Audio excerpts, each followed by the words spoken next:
Olá, boa tarde a todos. Bem-vindos a esse Energia em Foco, ao último Energia em Foco da FGV Energia. Eu sou Fernanda Delgado, professora, pesquisadora da FGV. É um prazer ter vocês aqui nessa tarde, né? Um horário diferente do FGV, do Energia em Foco, né? É sempre às segundas-feiras, às 6 horas, e a gente está num horário e num dia diferente. E tem um motivo especial, né? Porque hoje a gente tem um webinar em parceria com a IRENA, né? Que é a Agência Internacional de Energias Renováveis. Como eu tinha dito, como eu coloquei em todos os avisos, esse vai ser um webinar diferente, vai ser um webinar que a gente vai levar ele todo em inglês, justamente por causa dessa parceria. Eu só queria primeiro dar as boas-vindas a todos vocês que nos acompanham e vou fazer essa introdução novamente. Hi, everyone. Thank you so much for joining us here. Very welcome. This is the last webinar of FGV Energia from 2020 this year. So challenges for all of us. I'm Fernanda, professor and researcher of FGV. In my name, in FGV Energia name, and in my director, Carlos Quintela name, I thank you so much for you joining us today. I thank Juliana, Ricardo, Emanuele, and Agnes to be here today.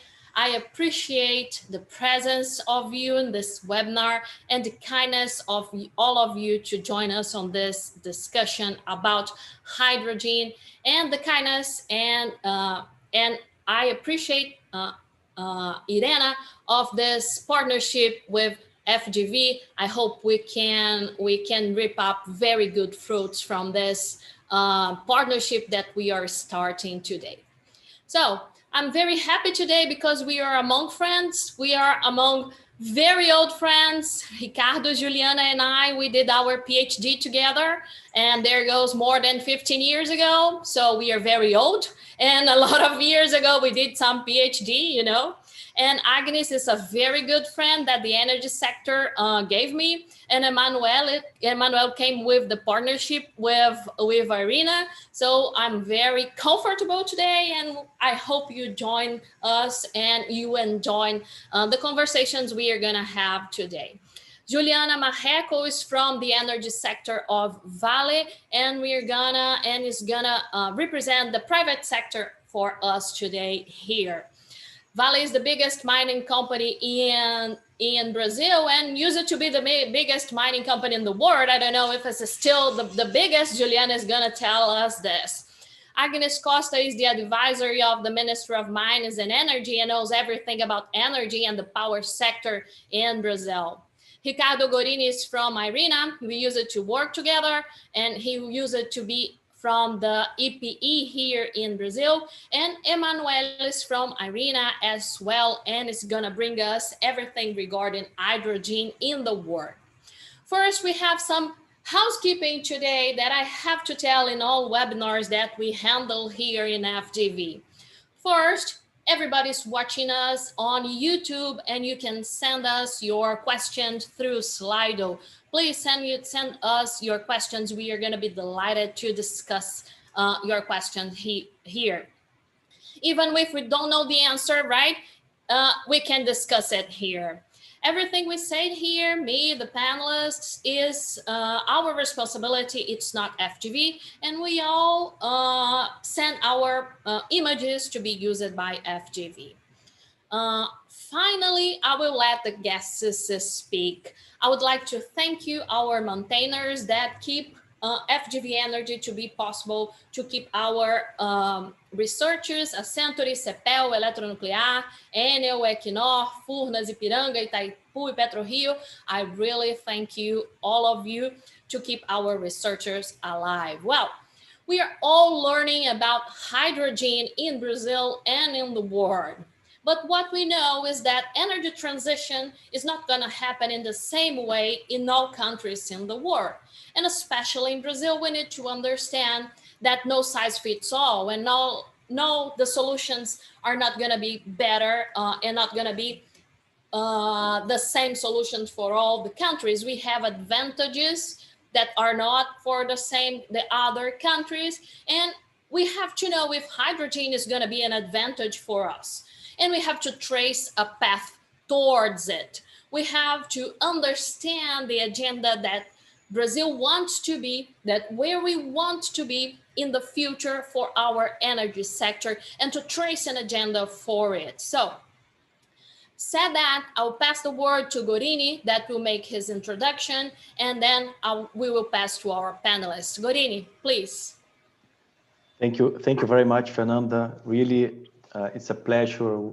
Very, very, very happy to be here with friends, as you said. And this topic is very, very interesting. Indeed, Brazil is in a unique situation, right? So if you look at the global perspective, as we have in the Global Renewable Outlook in IRENA, and Emanuele will present further details later, the transformation that's needed, the decarbonization process that's needed in all countries, it's so huge, the effort and the level of transformation, that we need really to consider many options. And definitely hydrogen is on the agenda now. It's not new. We have heard hydrogen quite a long time, but I think now is different. And Emanuele will explain why.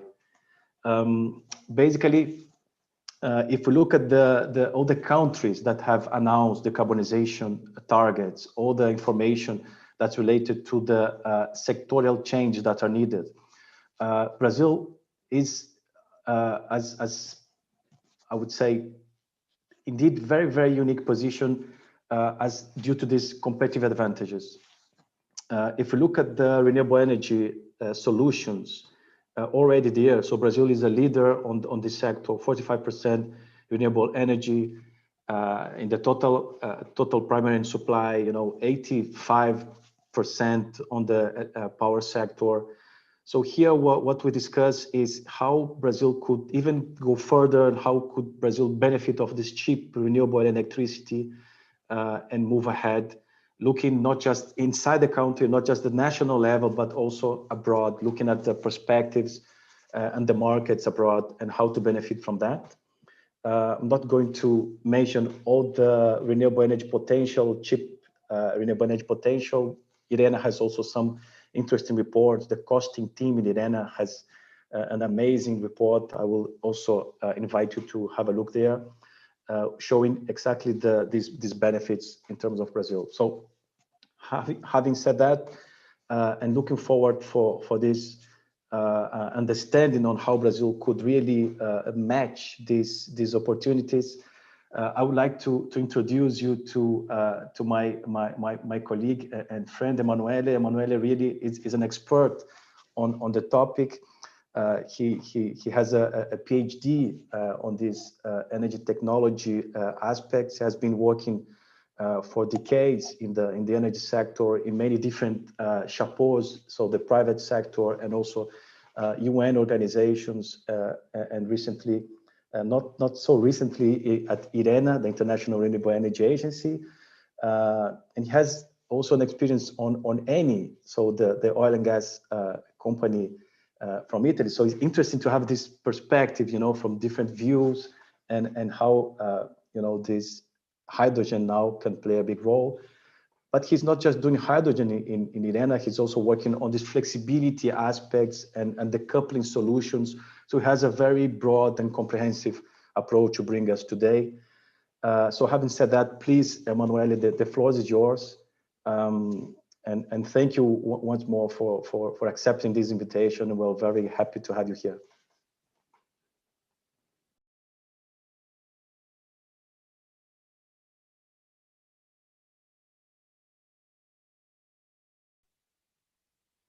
Muito obrigado, Ricardo, and thank you very much to the organizer, to FGV ENERGIA, and everybody attending today for the invitation. And my apologies for switching to English.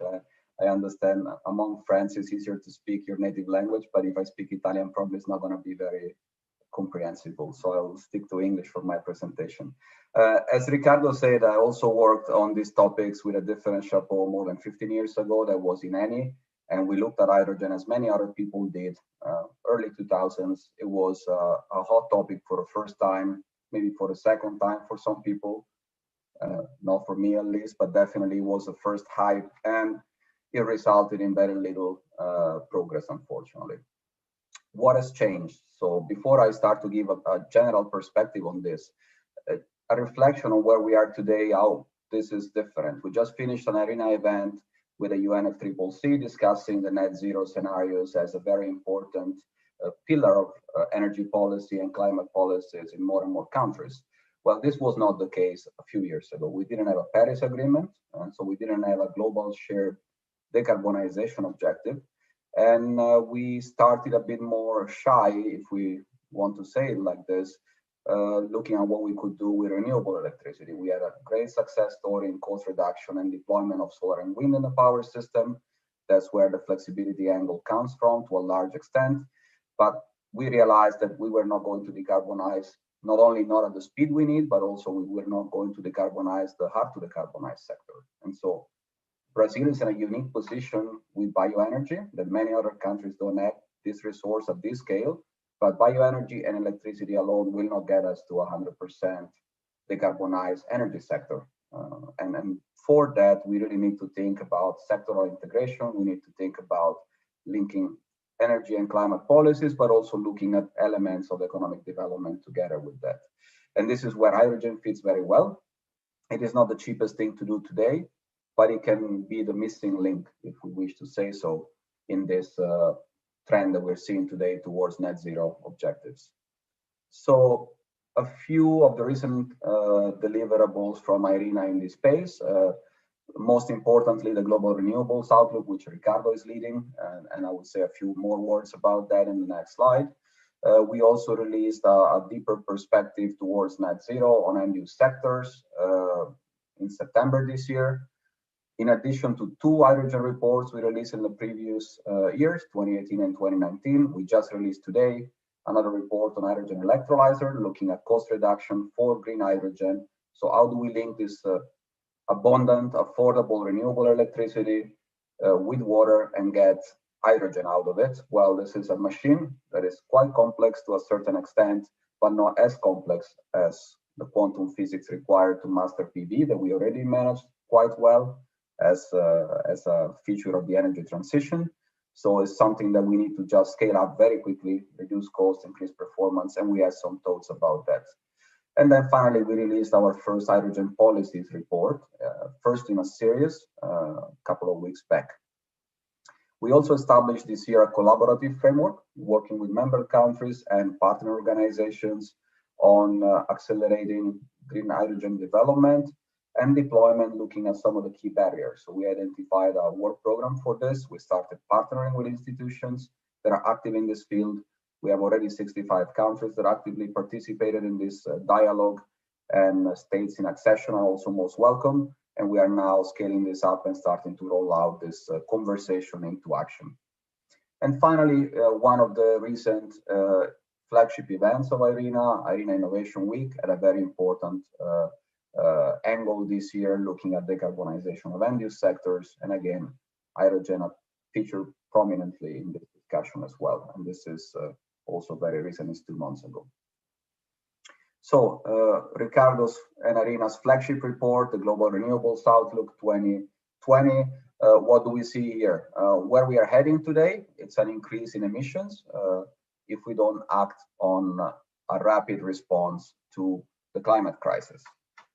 If we take into account the plans for energy, including NDCs, we are looking at a stabilization of emissions, not of temperatures of emissions, which is problematic, to say the least.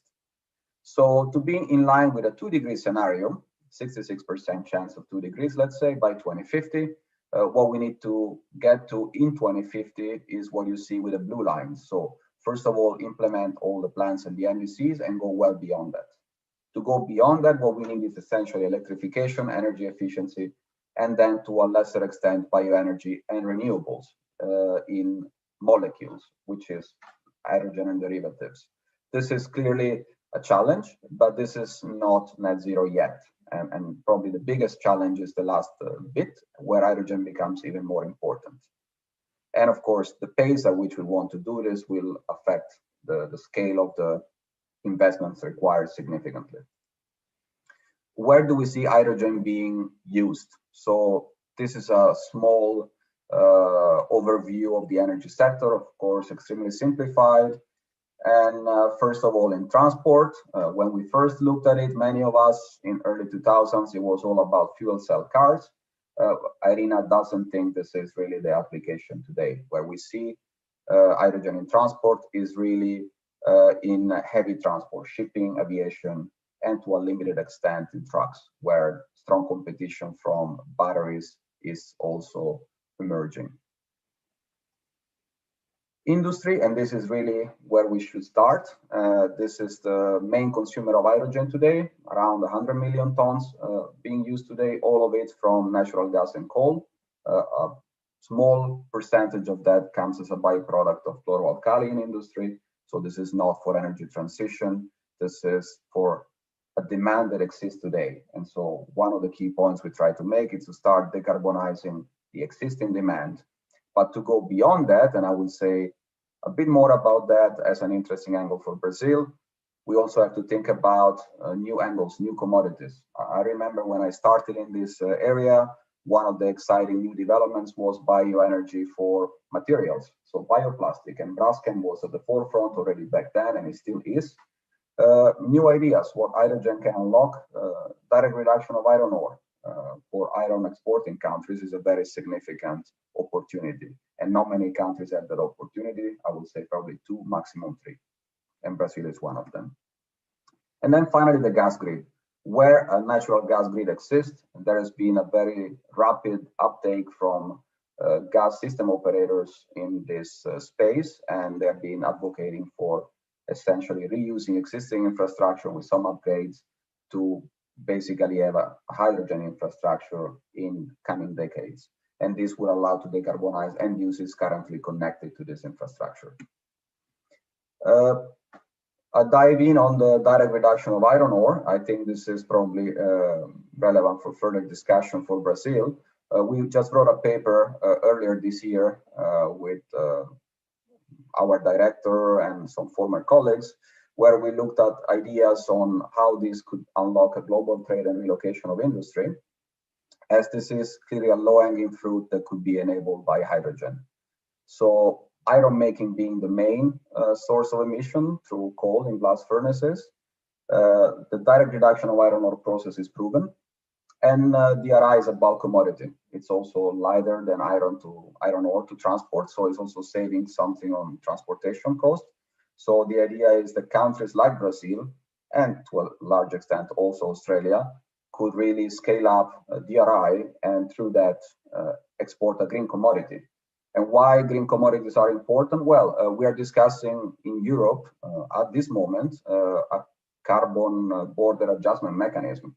And I think a lot of, let's say, goods exporting countries are carefully watching what this is going to look like, as this is indeed one of the mechanisms to provide a premium for green products and commodities. And then I'll finalize my presentation with a slide on the report we launched today, not just because we launched it today, but also because it's quite relevant. How do we get competitive green hydrogen in the next few years? So 2 elements, electricity and electrolyzers. 1 point from this chart, we need cheap electricity. So the orange area is about $65 a megawatt hour. This will not get us to a competitive green hydrogen ever. $20 a megawatt hour, auctions for wind and PV in Brazil have already achieved that, gets us in a very interesting competitive space already today. So point to be made, we need to reduce the cost of electrolyzers to get even more competitive, but if you do have affordable renewable electricity today, you are quite ahead of the competition.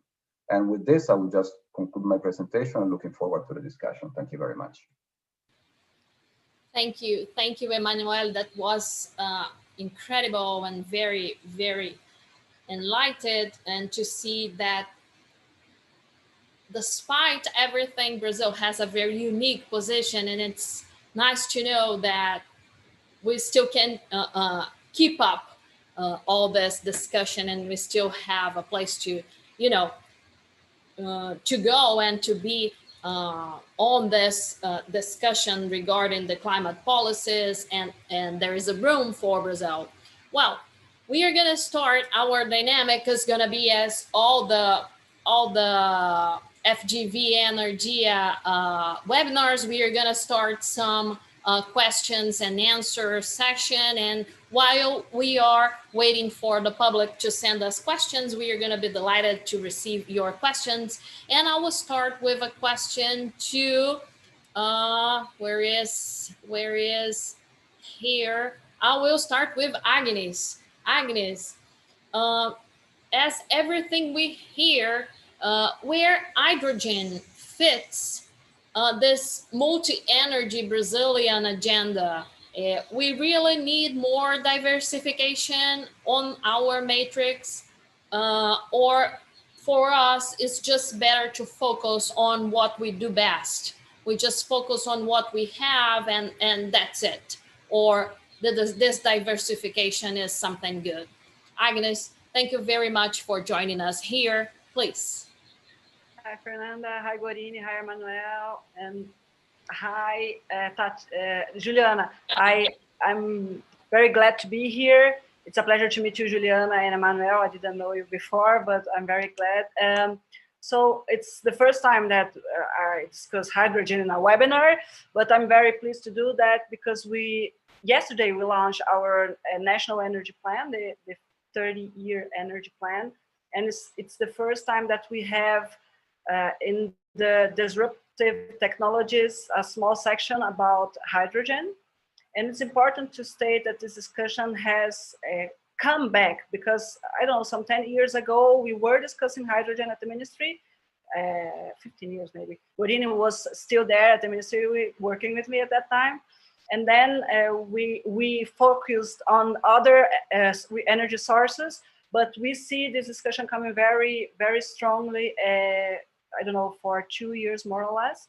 So what I wanted to mention is that since this year, because of our power sector reform, we have published a ministerial order which establishes that we have to publish this national energy plan every 5 years. Because the last one that we published, it was like some 13 years ago.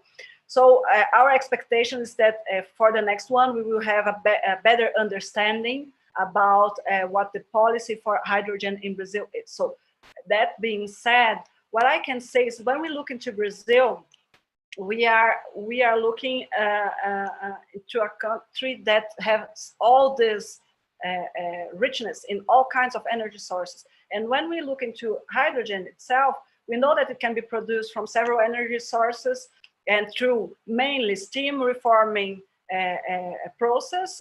So this is more competitive one, and then from electrolysis, and as Emanuele stated, we have still some struggle in getting this technology more competitive, but also from other technologies and hybrid forms as well. And then when we look into what kind of energy sources can be used to produce hydrogen, we are really in a very good position because we have ethanol, we have natural gas, we have waste, biomass, and solar, and hydroelectricity, wind, and so we have all these energy sources. So what we have to discuss now is how to develop technology related to production, storage, and transportation of hydrogen. But we have almost no restriction for Brazil to become like a protagonist in a future hydrogen economy. So on the other hand, what is our preoccupation for the moment? Because Gorini said clearly, and I think he's right, when we discuss the hydrogen, the strategy for hydrogen in Brazil, we shouldn't only focus on our internal market or in Brazil itself, but look in a bigger picture, because we are really discussing a shift of paradigm when we are discussing moving from a fossil fuel economy to maybe a hydrogen one in this time horizon of, I don't know, 2050 more or less. So, and then when we look specifically into Brazil, what we see is, on the other hand, that Brazil is still growing a lot in energy consumption.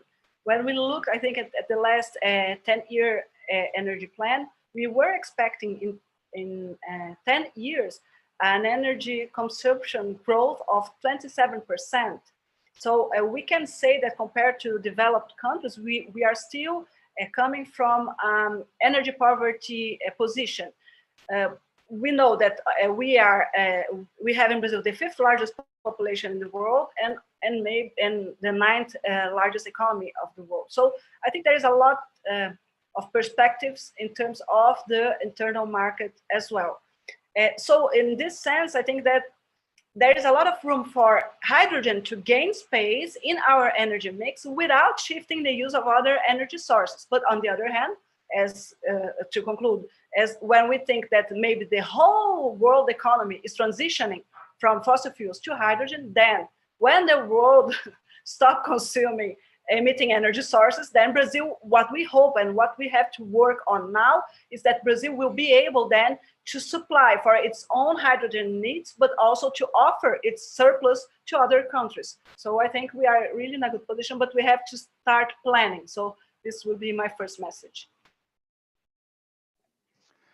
Thank you very much, Agnes. And that was really a clear message from the government. I think it's important indeed to consider this broader perspective, looking abroad, searching for the opportunities.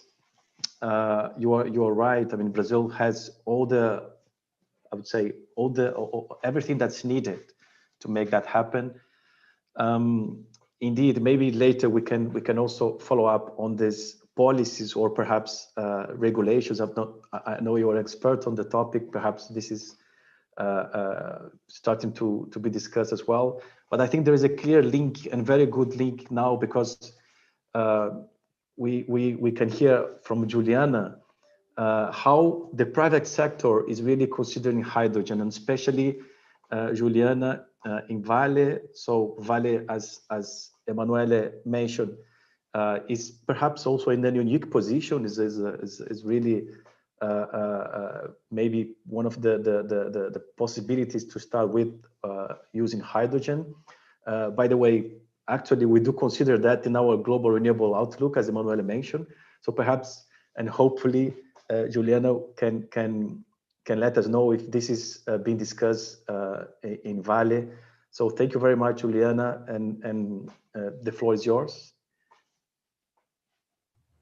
Thank you, Ricardo, Agnes, Fernanda. It's a great pleasure to be here. My pleasure to know Emanuele and Agnes as well. So from our part in the mining sector, there is a huge movement to decarbonize economies, and also great challenge, because we are involved not only in the transportation of the mine,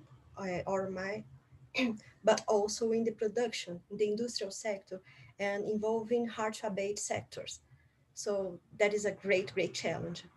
By the other side, we see the great opportunity that we are to be in Brazil with our renewable matrix, and in Vale particularly, we have our own self-production hydropower stations and plants and wind.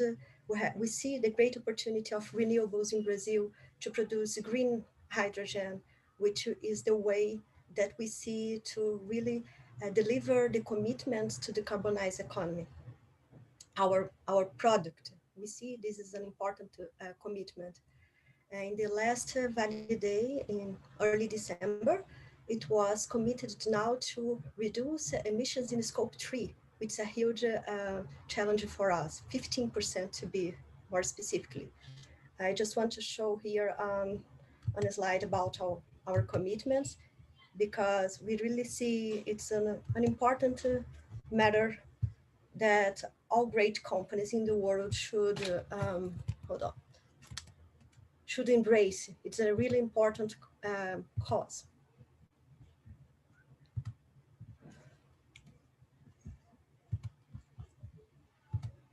So can you see my slide here? Yes. This is our new pact to remain steady, and we are vigilant and responsive to the needs of society. So we are committed to reducing greenhouse gas emissions by 33% and be carbon neutral by 2050. That's important because This means to reduce almost 9 million tons of CO2. This year, Vale has committed to reduce 15% of scope 3 net emissions by 2035. And we have studying an abatement curve cost. And we have seen opportunities to reduce emissions in mining, railways, generation, always siderurgical. The point that we see this is feasible is that we have great opportunities of renewable energy. We already have our hydropower plants and assets in Brazil, Canada, and Indonesia. And we believe that is, we have the renewable power, the Vale's commitment, and we have many opportunities to use hydrogen in our operations, in pelletizing plants, also in mobility, in heavy trucks, shipping, and trains. Nevertheless, we have some barriers to go through. The most important one is price competitive. We have everything to have really cheap renewable energy in Brazil, but taxes and sector charges impede that to happen.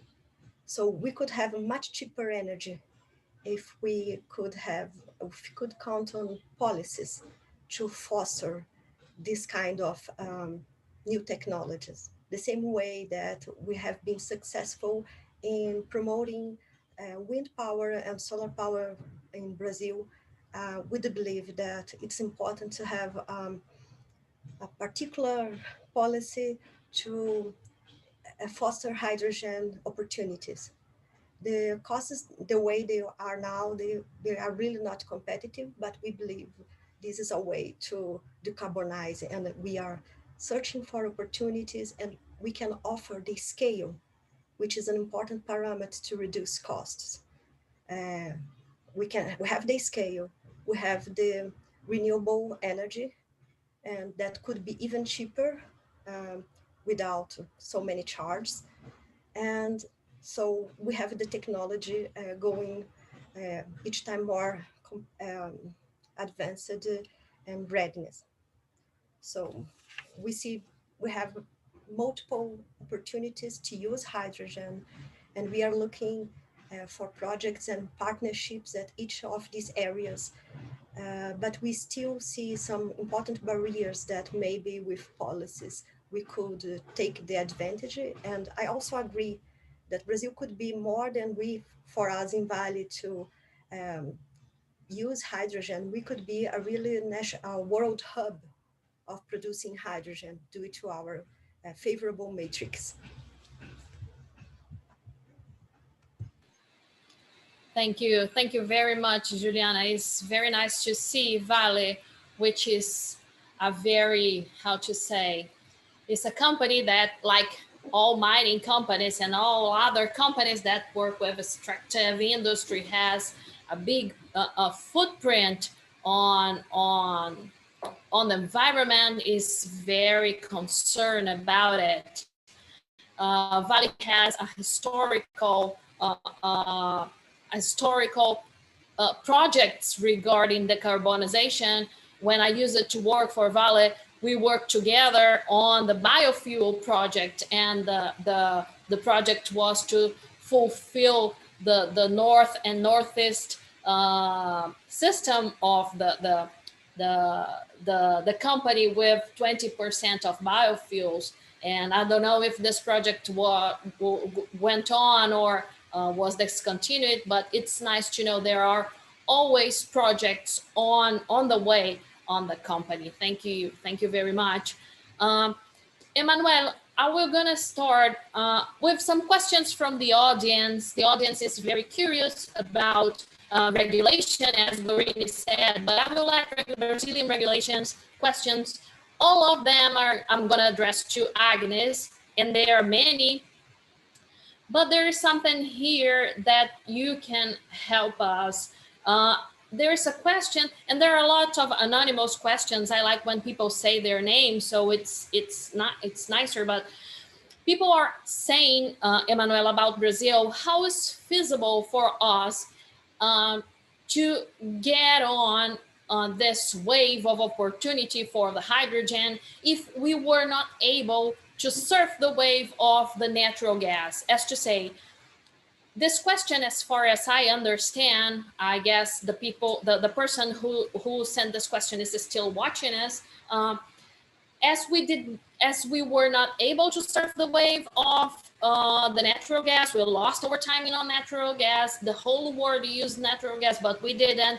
So do you think Brazil will be able to use and to surf the wave of hydrogen and to get all the potentiality that hydrogen can give us, can give Brazil, but as we didn't to natural gas? Emanuele, please. Thank you very much. And well, indeed, this is, if you wish, an opportunity for further leapfrogging, because the natural gas wave is clearly an important one in many countries that come from a coal power generation system. And definitely this is a step in the right direction. But if you are already not invested heavily in a natural gas infrastructure, but you do have a significant renewable power system, so not only you have historically large hydro, which is a very flexible resource that plays very well with solar and wind, but you also have some of the cheapest prices ever achieved for solar and wind through auctions. This is really a perfect situation to start exploiting this, not only for the local and national power system, but also to decarbonize other sector. So step one, really electrification. So before hydrogen, electrification is the most important thing to be done to decarbonize your system. But what hydrogen opens up is the opportunity to export your excellent renewable resources. And this is not really an option with electricity, or not so much an option, especially in Latin America. With electricity, it is an option with molecules. And as we said before, this could be the hydrogen itself. It could be ammonia, which is already demanded and used around the world. This could be DRI, so iron pellets, and any other commodity you're already exporting. And this also plays very well with the other unique opportunity that Brazil has in the energy sector, which is, of course, you have a very significant supply of renewable carbon. And so when it comes to materials or to the shortages of hydrogen, so what hydrogen cannot do is essentially doesn't have carbon, which is a good thing. But if you need to produce plastics, or you need to, for instance, use synthetic fuels in existing transport infrastructure, well, you have your bioenergy sector that plays very well with it. So in theory, you have everything for domestic and export. It's just a matter of integrating the energy sectors and planning the timing very carefully. As you know, we saw this before, it didn't happen. This time it seems to be happening, and might be happening very quickly. May I follow up this? I think this is interesting to get what Emanuele has just said in terms of the specificities related to this opportunity, and that also connecting with what Juliana said on this role of Vale, and how Vale is transforming itself into this neutral by 2050, right? Juliana, you mentioned that. So this is an interesting sign or message, if you like, in terms of what the private sector is looking in terms of how the markets are changing. So in this regard, maybe this is for Juliana. What do you think in terms of connecting Brazil and these international markets? What do you think would be the timing or the best alternatives that could take shape regarding to renewables and hydrogen in this specific case? You're talking about Vale, but we see in the mining sector, the big 5 companies in the world, they are pursuing hydrogen as a transition to green mining, which is a huge challenge, as I said. I think we have a lot of work to do, and we do believe in that graph that Emanuele showed us about the reducing the price, and this is very important. Yes, we do have the very low prices for energy auctions from wind and solar power, but at the end of the consumer doesn't pay exactly that price. So for producing hydrogen, the price is higher. And we see the importance to reach a lower price, which is the most important thing to insert hydrogen definitely in our matrix. We need hours of operating of the hydrogen plants, cheap energy, and low capex.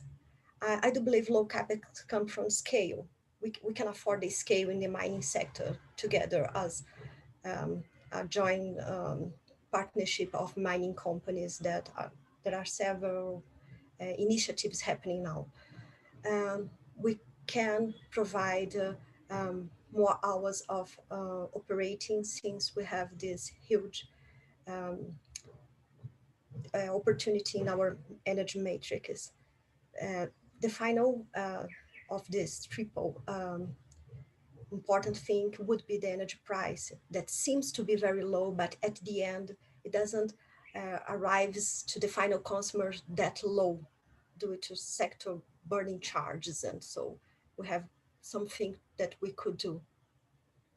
Not sure if I really answered you, Ricardo, but. Yeah, no, that's clear. I think there is this a clear message on the competitiveness that is important as part of this, of course, very competitive market.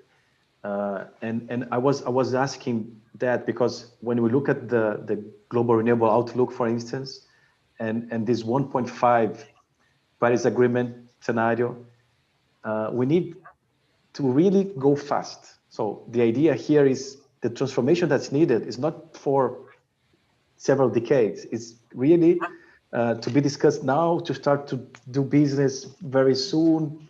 And that's, I mean, it seems there is a disconnection here, right? In terms we have also a power shift initiative to electrify transportation, trains and trucks, but we always get stuck in infrastructure.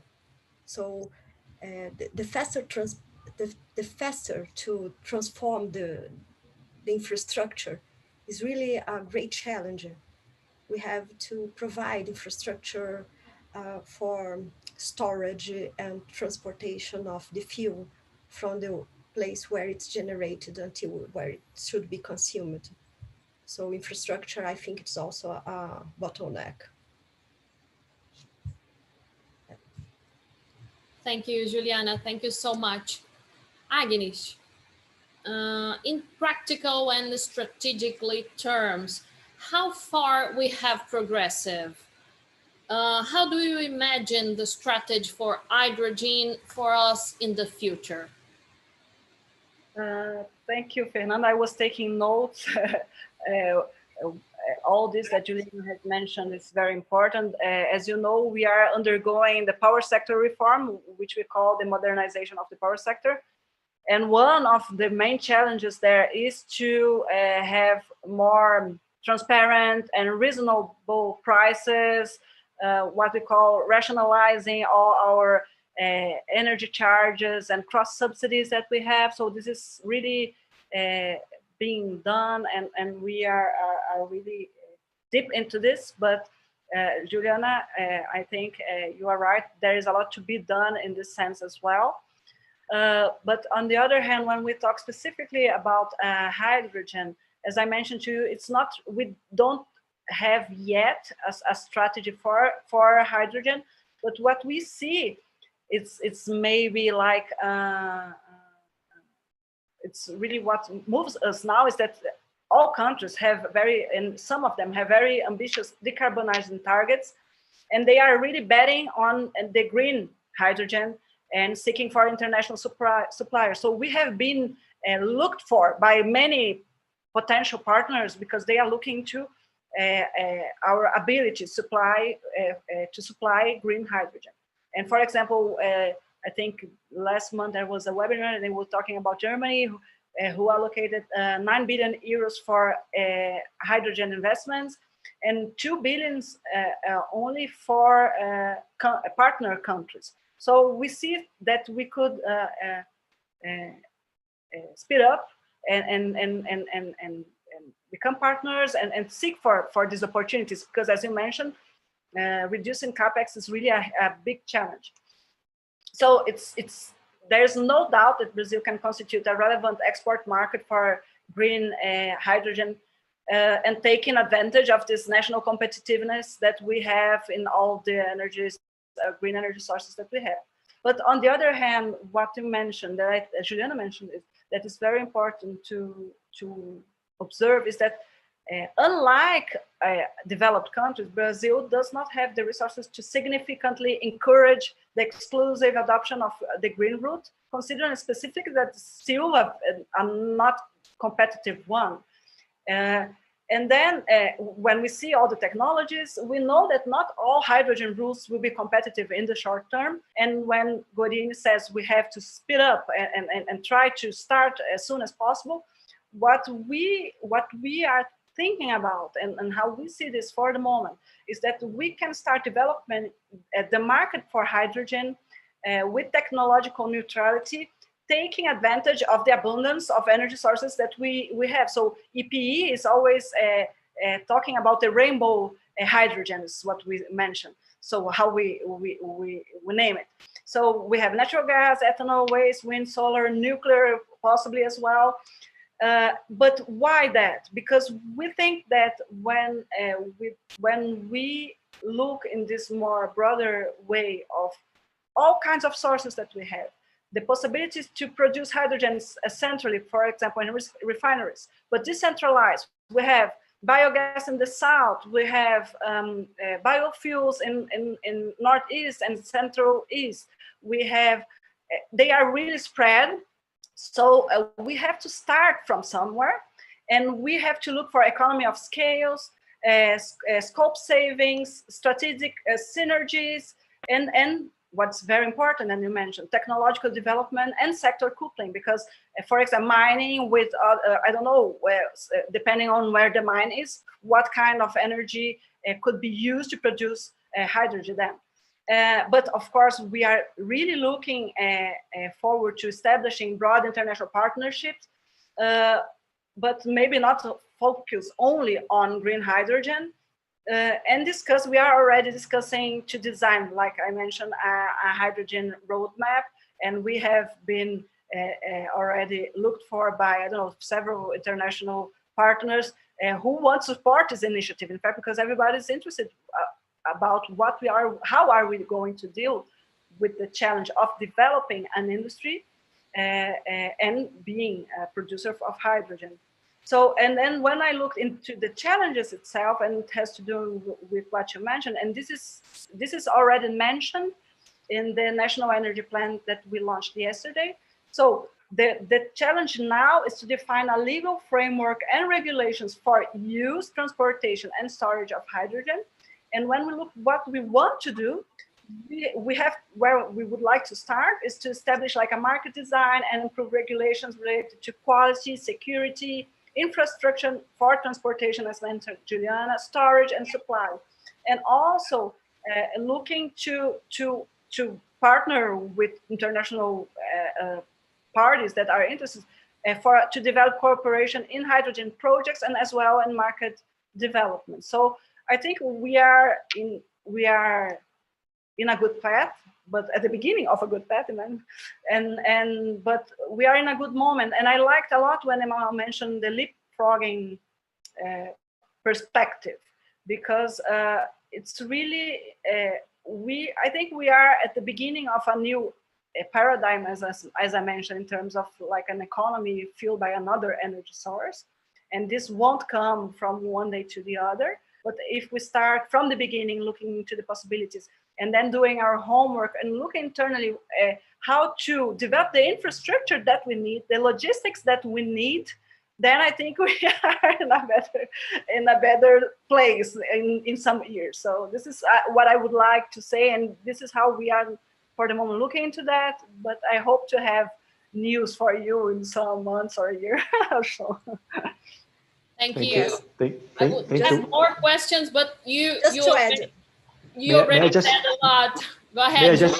May I just follow up something? I mean, it's interesting to get from what Agnes just said, and again to link with this private sector role, and then maybe Emanuele can help us solving the puzzle. But I understand that there is a clear, disconnection. I mean, there is a potential market just near. Somehow, it's perceived as a potential market.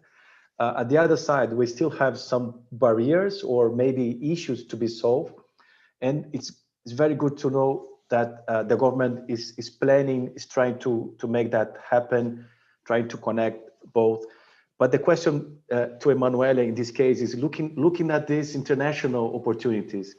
Emanuele, do you think, because it's a kind of chicken and egg problem, right? So the market's not yet there, you need to go fast, but if you do not have this market, how you're going to move?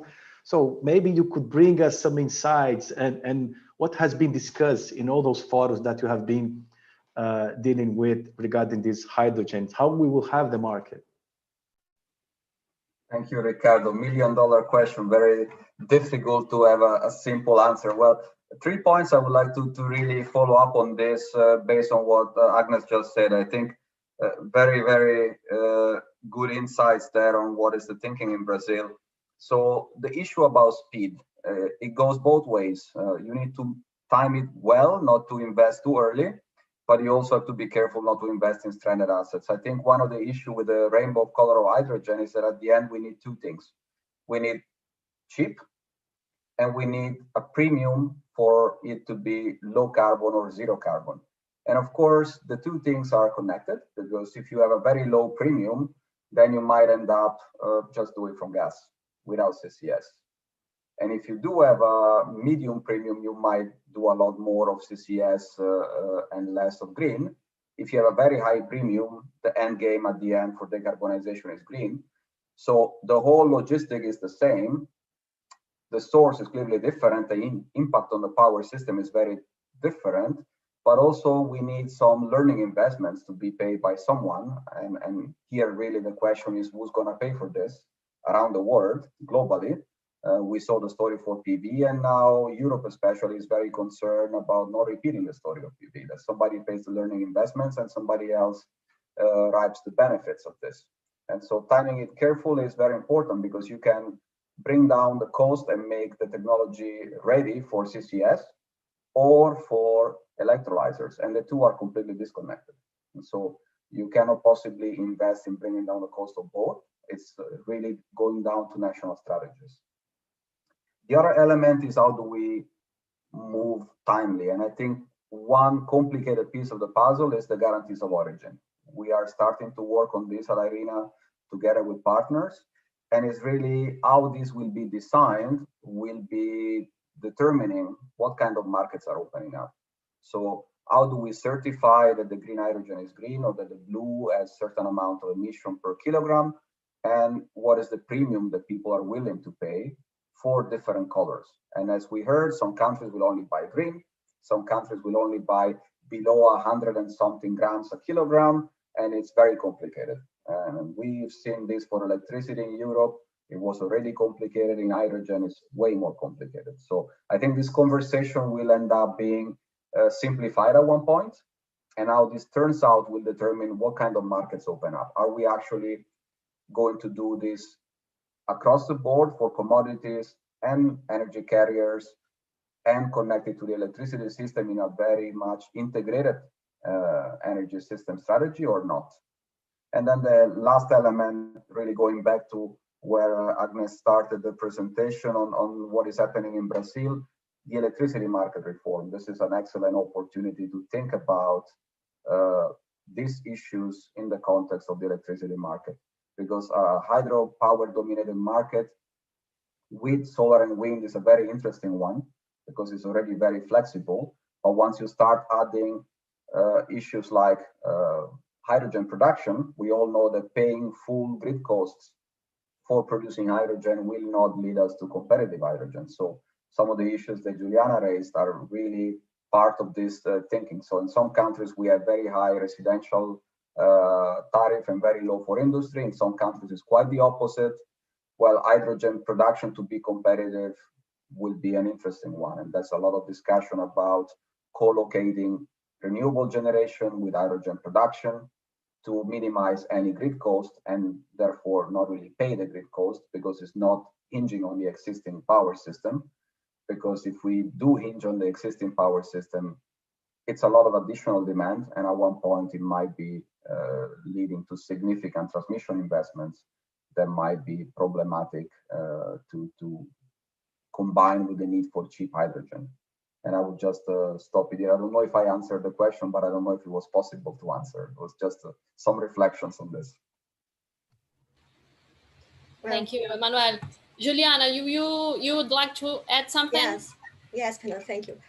For Vale, it doesn't make sense in our decarbonization strategy to use blue hydrogen, for example. So we are looking and focusing only on green hydrogen, and we do think this is where we should put our efforts in order to put the price competitive for the green hydrogen itself. So we are not looking to all the rainbows colors of hydrogen.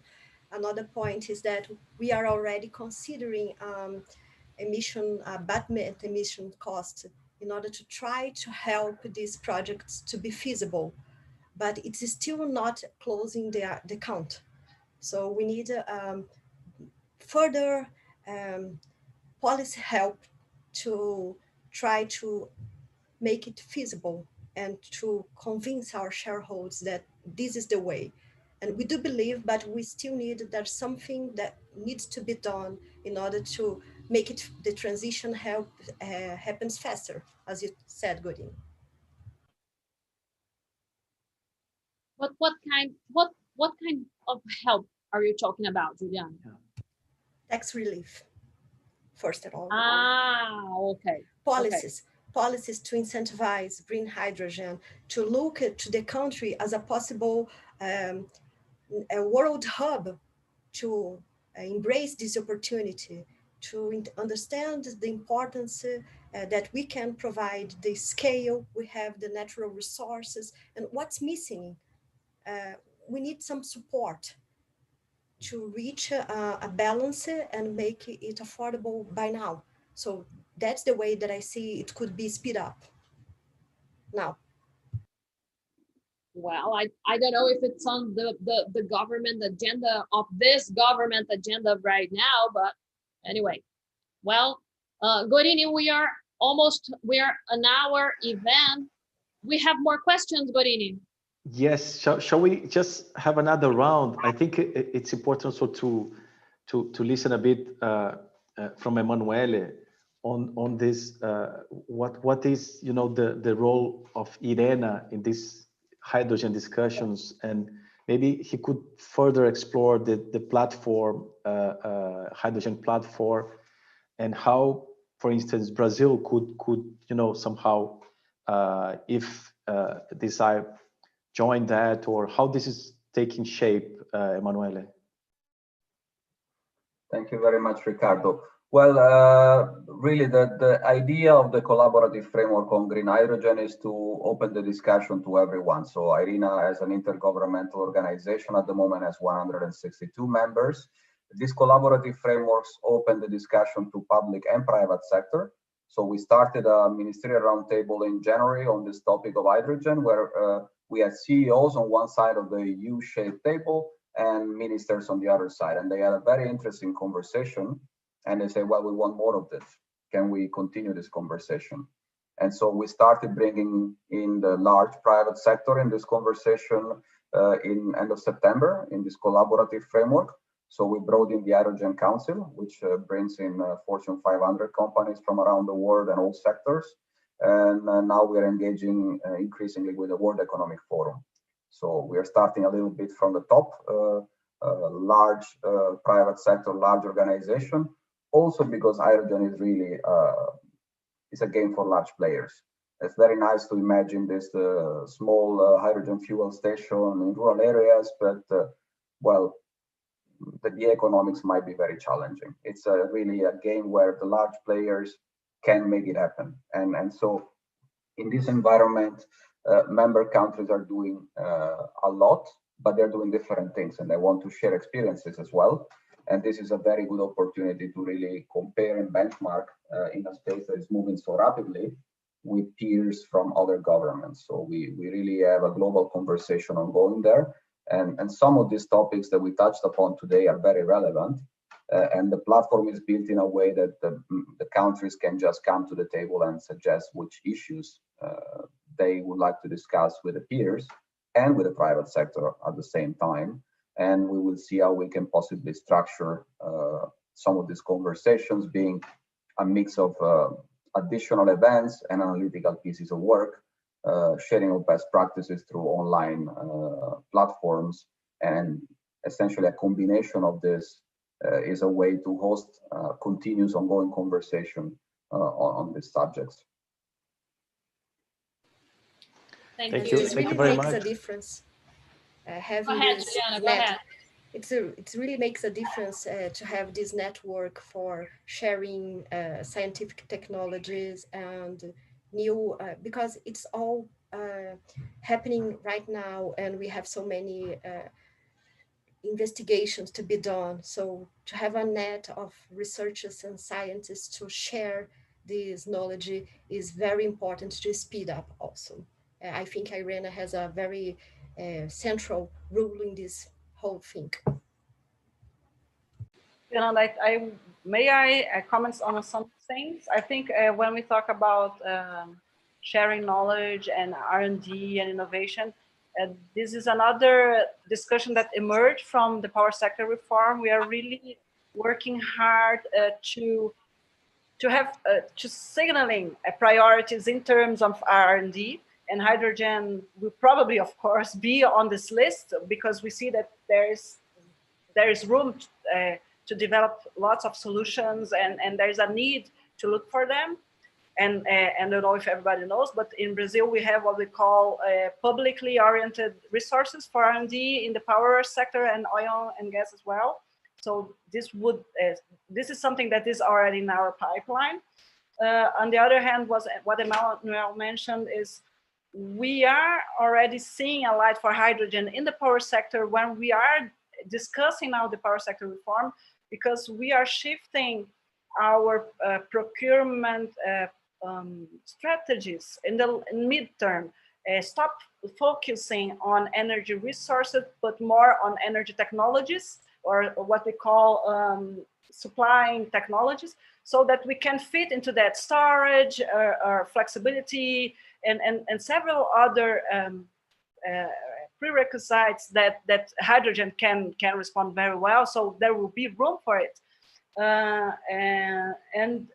But I think at the end, what he mentions, and this is also incorporated in this discussion, is that we see light for it as well because of the role that it can play in minimizing the grid costs, of course, in Brazil. So there is a good room for hydrogen in this discussion now. And what else?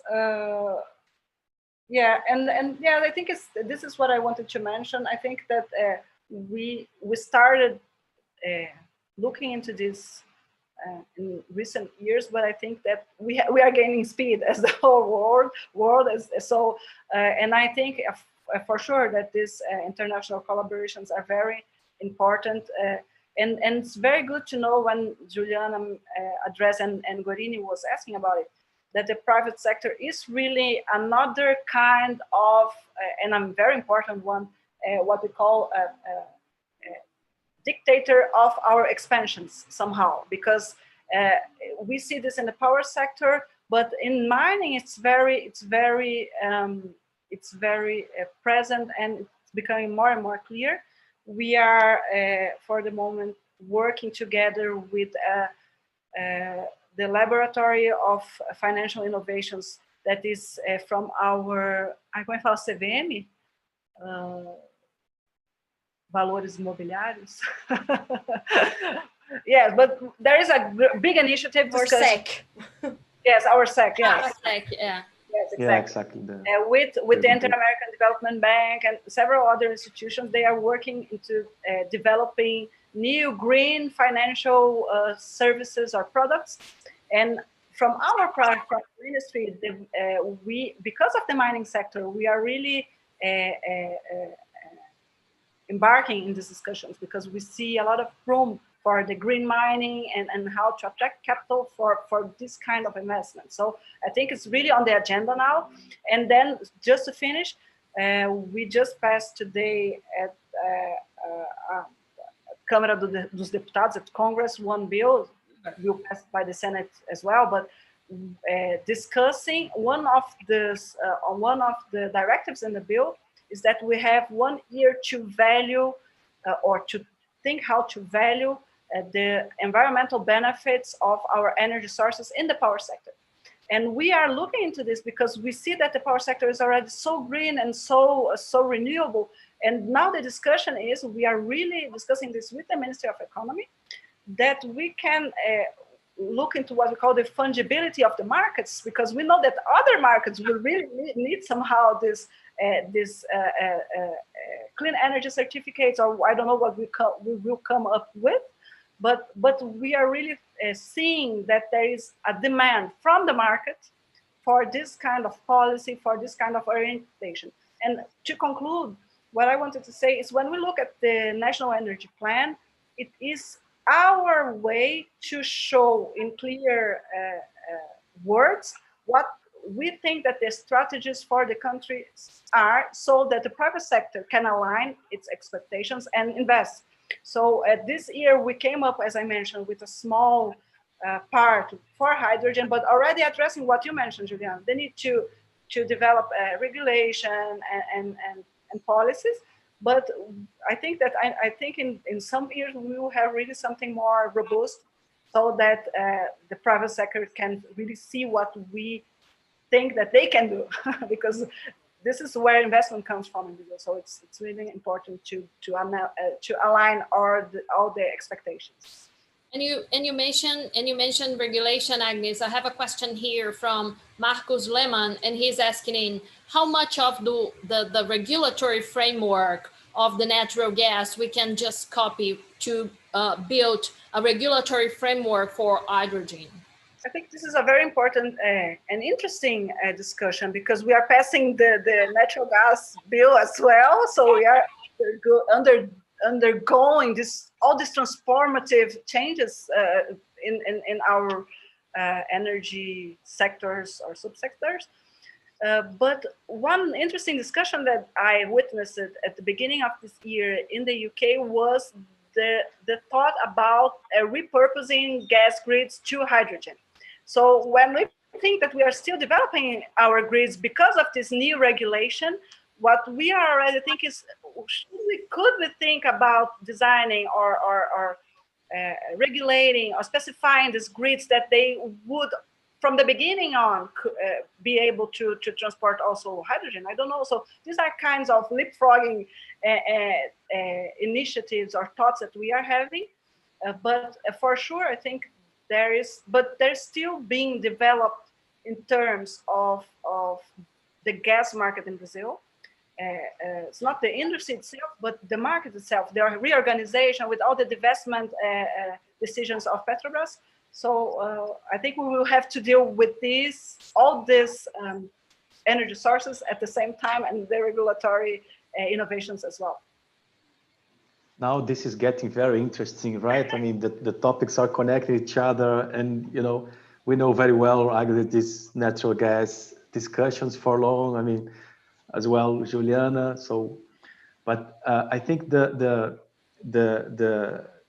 indeed, I mean, the perspective as we are discussing here, and the implications to new policies and regulations are direct, right? So it's not just leapfrogging the markets, but also thinking together now, making the path for policies and regulations that will be needed. So that's also a topic that we discuss in IRENA. I mean, how the business models need to be to innovate, how the regulation need to be, you know, innovative as well. So it's everything is challenged because it's fast. We need to move faster than we are doing, and we need to somehow understand what is coming, so we prepare ourselves in advance. And this is the important role of the energy planning now, I see. So the energy planning really needs to open up the perspectives and try to incorporate as much as possible all these possibilities to especially to indicate to the private sector that this is there and not so long. I don't know, Fernanda. Just for a moment, what I want to say is that it's we have had energy planning for the last 20 years, more or less. But what I'm witnessing in the energy ministry, energy and mining in ministry now, is that we are now planning public policies, what we didn't do before. So now we have the modernization of the power sector with like a roadmap. We have then a new gas market with a roadmap. So, and it's very interesting because these two policies, they both have one working group in common, that is the integration of gas and electricity. So we are working together. So when hydrogen will come into this agenda, we most probably will have this sector coupling initiatives and looking for them together, because in fact, all these policies, they have to move together and they have to see each other so that they don't create any inefficiencies. So, but this is what I wanted to mention. I think we have learned from the last 20 years to plan the sector, and now we are moving forward in planning the public policies so that we look and see how we are progressing and what we have to tackle and in which part we have to address things together with other sectors. So I think this was a learning curve for us in the last years, but we are in a better position now to do this, I would say. I was thinking here, one important thing to help hard abatement sectors is a carbon market.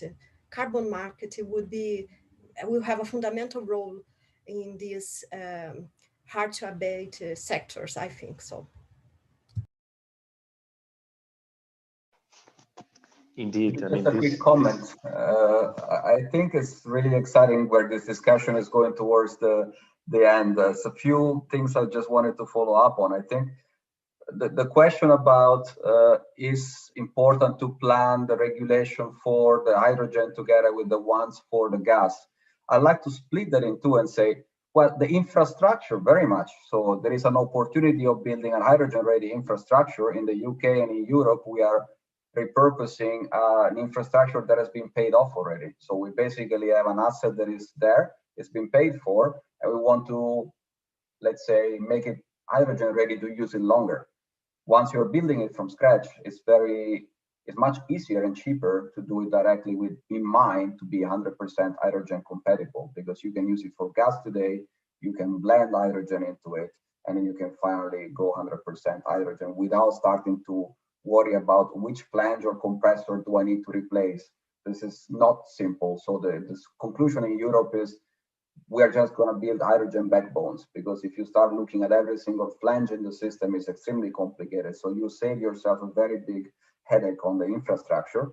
On the regulation, as Agnes said, is about planning together with the electricity system. So to really look at the integrated planning on energy and gas systems, and that goes about designing the market for electricity and hydrogen together in a way that at the end is an energy market, electricity and hydrogen being the carriers. And maybe the very last point I think we didn't speak about, I noticed, but was underlined some of the last points, finance. Certain things we're discussing are very easy and cheap to finance. Certain things are very difficult to finance these days. ESG, environmental, social, and corporate governance are a very important piece that investors are looking at these days. So if you have assets that qualify as ESG, then you get money and you get them cheaply. If they don't qualify, It's more difficult to get money, and they are not as cheap. Great. Gorini, something else? I think I understand we don't have much time left to open up other topics. I think this coupling aspects probably deserves another discussion. I mean, also Emanuele is really working on this, because when you look at the electrification and all the implications in terms of electrification of transport, industries, and altogether, I mean, hydrogen has an important role to play. Maybe we haven't talked about that too much, but I think this is also an important topic. I think it was very comprehensive. I don't know, Fernanda, if you have any other question from the public, or maybe I think we have maybe just 2-3 minutes, right? Right, and on those minutes, on those final minutes, I would like our guests to address 2 minutes of their last considerations, and I would like you to give your 2 minutes considerations to think that here is a public space that we are communicating to the society. So what message you would like to drive to the society regarding everything that we discussed today? So for our final remarks, I will start with Emanuele, please. Well, really, to take the society perspective, the starting point is climate these days. So what we're discussing here is because there is climate change, it's accelerating, is a concern, and these are responses to that. We wouldn't be doing hydrogen for the sake of hydrogen. We're doing this for decarbonization. And so in this context, this is where society comes in. This is where I was talking about finance at the end, where investors, institutional investors, are looking for what the private sector is doing. So to show that there is environmental, social responsibility in the private sector, and at the same time, the private sector is showing to, let's say, the consumers that they can lead the way. They just need certainty on policies from governments. The money is not coming from governments, it's coming from the private sector. It's the framework that needs to be clear. We need to decarbonize by 2050, maybe 2060, we shall see. Otherwise, we are facing serious consequences. The general public is really concerned about this, and this is now being picked up by all the stakeholders, and everyone has a role to play. Government, intergovernmental, civil society, and private sector. And if we align everybody towards this final objective, I think we have all the necessary pieces. And when we talk about Brazil, you're blessed with resources that now go into power. You have bioenergy, you have mining, you have all the necessary pieces to this very complicated puzzle. It's not just about putting them together, because it's not simple, but it's definitely, you have all the necessary conditions to be a principal and central player in this decarbonization global efforts. Thank you so much, Emanuele. Thank you for your kindness to be here with us today. Agnes, please. I was thinking, Fernanda, I wanted to say that this is a very good topic to end the year to your webinars, and that as the next year here around the corner, so is hydrogen, I would say. It's really something that we are looking to working in more detail about. What I would say to the society is that Brazil may be really a protagonist in this hydrogen economy. So we are doing our homework and discussing it and looking into the opportunities and challenges. But what I wanted to say is that we need a collective knowledge. We need people to come up to the government and come up with ideas, with insights, because this is all new for everybody. So we are really, what I want to say is really open and really willing to know what people think about it and what ideas they have and suggestions, so that we can move forward in a direction that everybody see themselves represented somehow. So this is would be my takeaway for today. Thank you for the invitation. Thank you. Thank you for your kindness to be here with us. As I said, we are all learning about hydrogen here. Juliana, please, your last words. Well, my last word is that we see this climate change as a huge problem to be addressed, especially by great companies and the mining sector. So from Vale, we are concerned with the problem and we are looking for solutions and interested in helping the society to find a better future for our granddaughters and our daughters. And so we are trying to build a sustainable future for the following years.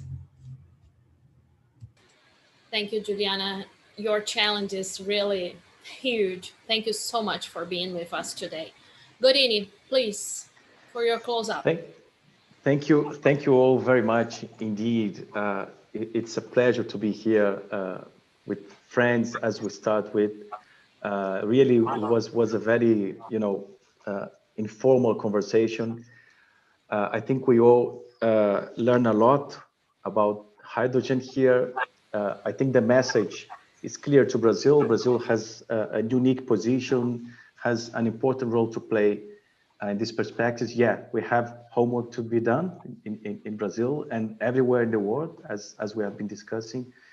In terms of collaboration and maybe future discussions, IRENA, as Emanuele mentioned, has been discussing the topic, so we are happy to further engage private sector, public sector here. Maybe it's the opportunity for perhaps Brazil to become a full member.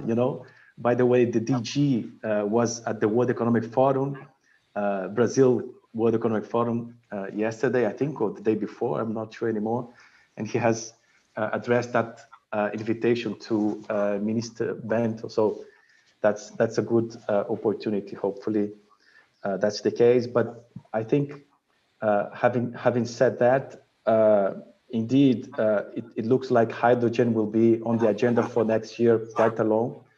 And again, thank you, Fernanda and Quintela for the partnership. Really happy from our side to have that kind of opportunity to bring this discussion to Brazil.